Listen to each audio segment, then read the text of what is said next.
વડોદરા શહેરમાં જે વડોદરા શહેરના 19 વોર્ડ છે એને અમે અલગ અલગ 3 ઝોનમાં વેચ્યું છે. 2 દિવસ માટે અમારા પ્રદેશના પ્રભારી વિસ્તારમાં વોર્ડ વાઇઝ જે વોર્ડનો ઝોન બનાવ્યો છે એ પ્રમાણે કાર્યકર્તાઓને આવનારા દિવસોમાં વોર્ડ પ્રમુખોની પણ પસંદગી કરવાનો કાર્યક્રમ અમે આપણા માધ્યમથી જાહેર કરીએ છીએ. અલગ અલગ વિસ્તાર છે, અલગ અલગ વોર્ડ છે.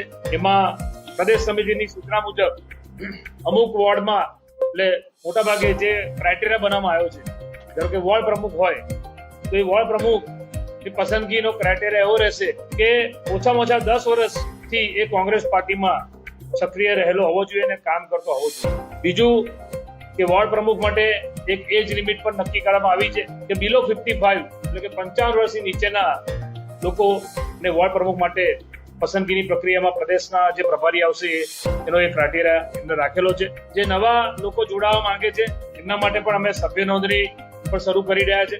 વડોદરા શહેરમાં અલગ અલગ વિસ્તારમાં અને વોર્ડમાં જઈને લોકોનો સંપર્ક કરીને એમના જે પ્રશ્નો છે એ પ્રશ્નોનું નિરાકરણ કેવી રીતે કોંગ્રેસ પાર્ટી લાવશે આ તમામ મુદ્દાને લઈને અમે સંગઠન સૂચન અભિયાન અને વડોદરાના નગરજનોના પ્રજાના પ્રશ્નો આ બંને કાર્યક્રમો લઈને કોંગ્રેસ પાર્ટી આવનારા દિવસમાં વડોદરા શહેરમાં શરૂ કરવા જઈ રહી છે.